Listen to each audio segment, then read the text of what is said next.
सोने का फ्रॉक और चांदी का सैंडल। बिंदिया एक अनाथ लड़की थी। उसका इस दुनिया में कोई नहीं था। वो दिखने में बहुत ही ज्यादा काली, नाटी और बदसूरत थी, लेकिन वो बहुत ही मेहनती और दयालु स्वभाव की थी। बिंदिया मंदिर के आगे सुबह और शाम को फूल बेचती और दिन में स्कूल जाया करती थी। लेकिन बिंदिया की बदसूरती और छोटी कद की वजह से स्कूल के सारे बच्चे उसका बहुत मजाक उड़ाया करते थे।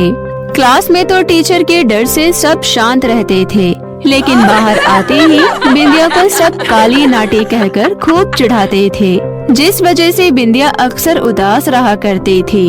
एक दिन बिंदिया जब स्कूल जा रही थी, तभी उसे गांव की ही दो लड़कियां मिलती है। अरे अरे, ये नाटी काली कहाँ जा रही है? अरे काली बंदरिया, तू पढ़ लिख कर क्या करेगी? मेरी माँ तो सिर्फ फूल ही बेचा कर, ये पढ़ाई लिखाई तेरे काम की चीज नहीं है। तभी वहाँ राशि नाम की एक लड़की आई। वो बिंदिया के पड़ोस में ही रहती थी। वो बहुत ही अमीर थी, जिस कारण उसे पैसों का बहुत ही घमंड था। वो बिंदिया का हमेशा ही मजाक उड़ाया करती थी। तुम लोग इसे ऐसा मत बोलो, अगर इस काली को गुस्सा आ गया तो हम सबको बहुत मारेगी।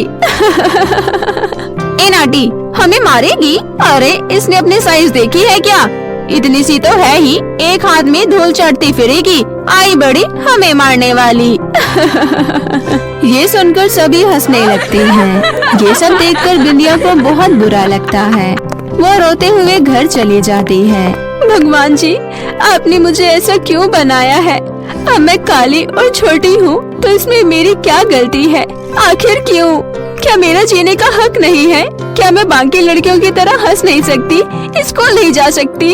इस तरह हर दिन लोगों की मजाक उड़ाने की वजह से बिंदिया अंदर से टूट गई और उसने घर से निकलना बंद कर दिया। यहाँ तक कि उसने स्कूल जाना, खाना पीना तक भी बंद कर दिया। बिंदिया को कई दिनों से मंदिर के सामने फूल नहीं लगाते देख बिंदिया की मुँह बोली फूलमतिया बुआ चिंता में पड़ गई। ये बिंदिया को क्या हुआ है? कई दिनों से दिखाई नहीं दे रही, कहीं उसकी तबीयत तो खराब नहीं हो गई? बेचारी सबकी कितनी मदद करती है, बड़ी भली बच्ची है। भगवान न करे उसके साथ कभी कुछ बुरा हो।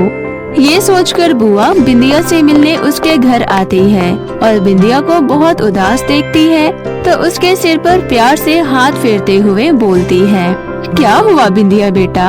आजकल तो मंदिर में फूल लगाने नहीं आती हो और ना ही घर से बाहर निकलती हो, क्या बात है? अगर कोई परेशानी है तो मुझे बता सकती हो। क्या बताऊं, मैं इतने दिनों से सब कुछ चुपचाप सहती आ रही हूँ, लेकिन अब और नहीं बुआ, अब मुझसे ये सब और नहीं सहा जाता। अब मैं काली और नाटी हूँ, तो तुम ही बताओ बुआ, क्या ये मेरी गलती है? हर कोई मुझे काली बंदरिया, नाटी, बोनी, जाने किन के नामों से बुलाते हैं। बिंदिया बेटी, इसमें तुम्हारी कोई गलती नहीं है। तुम तो ईश्वर की बनाई हुई अनमोल बच्ची हो। तुम्हारा दिल बहुत ही निर्मल है। तुम दिल की बहुत ही खूबसूरत हो और खूबसूरती सिर्फ बाहरी सौंदर्य से नहीं बल्कि आत्मा से होता है और तुम्हारी आत्मा बहुत ही पवित्र है। तुम लोगों की बातों का बुरा मत मानो, लोगों का काम ही है कहना, तुम उनकी बात पर ध्यान मत दो। लेकिन बुआ, स्कूल की लड़कियां भी मुझसे बात नहीं करती। बुआ, अगर मैं भी सुंदर होती तो मेरी भी बहुत सारी सहेलियां होती। मुझे तो लगता है मैं इतनी काली और बदसूरत हूँ, इसी वजह से मेरे माँ बाबा भी मुझे अकेले छोड़कर इस दुनिया से चले गए। ऐसी बातें नहीं करते बेटी, तुम्हारे माँ बाबा तो तुम्हें बहुत ही ज्यादा प्यार करते थे। वो तो बदकिस्मती से वे लोग हादसे का शिकार हो गए। बेटा, सुंदरता कोई मायने नहीं रखता, इंसान का दिल अच्छा होना चाहिए और तुम्हारा दिल तो सोने जैसा है। अब चलो, रोना बंद करो। ये देखो, पुजारी जी ने तुम्हारे लिए क्या भिजवाए हैं, मिठाई। अब चलो उठो और मिठाई खा लो। अरे वाह बुआ, मिठाई! मिठाई तो मुझे बहुत ही ज्यादा पसंद है।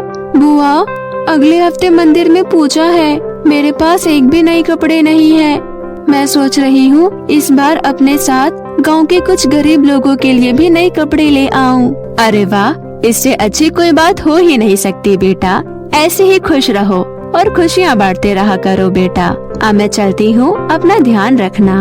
अगले दिन बिंदिया बाजार से अपने लिए एक सुंदर सा फ्रॉक और कुछ कपड़े खरीदती है। बिंदिया बाकी के कपड़े गांव के गरीब लोगों में बांट देती है और लास्ट में अपने लिए खरीदी फ्रॉक को लेकर घर जा रही होती है। तभी वो देखती है कि एक लड़की फटे पुराने कपड़ों में सड़क पर भीख मांग रही है। उसके कपड़े भी कई जगह से फटे हुए थे। वे लोगों से भीख मांग रही थी। बिंदिया को उस पर बहुत दया आती है। अरे बेचारी के कपड़े कितने फटे हुए हैं, क्यों न मैं इसे अपने ये नई फ्रॉक पहनने के लिए दे दूं। ये सोचकर बिंदिया उस लड़की के पास जाती है और उससे बोलती है, सुनो, तुम ये फ्रॉक पहन लो। मैं ये कपड़े तो पूजा में पहनने के लिए लाई थी, लेकिन इन कपड़ों की मुझसे ज्यादा तुम्हें जरूरत है और तुम यहाँ भीख क्यों मांग रही हो? दीदी, मेरा इस दुनिया में कोई नहीं है, इसलिए मैं भीख मांगकर अपना गुजारा करती हूँ। अरे अरे, ऐसा नहीं बोलते बहन, जिसका कोई नहीं होता उसका भगवान होता है। चलो मेरे साथ। इतना बोलकर बिंदिया उसे अपने घर ले आती है। अब जाओ बहन, जल्दी से ये फ्रॉक पहन लो, फिर पूजा में चलते हैं। तभी वो लड़की एक परी में बदल जाती है। ये देखकर बिंदिया हैरान रह जाती है। बिंदिया, मैं परी लोक की स्वीटी परी हूँ। मुझे रानी माँ ने पृथ्वी लोक पर रहने वाले लोगों की परीक्षा लेने के लिए भेजा है, ताकि मैं नेक और दयालु लोगों को अपने परी लोक की तरफ से खास जादुई तोहफा भेंट कर सकूं। मुझे तो लगा कि इंसानों की बस्ती से अब इंसानियत खत्म हो गई है, लेकिन तुम्हें देखकर ऐसा बिल्कुल नहीं लगता। तुम वाकई में बहुत अच्छी और नेक दिल लड़की हो, इसलिए मैं तुम्हें ये तोहफा दे रही हूँ।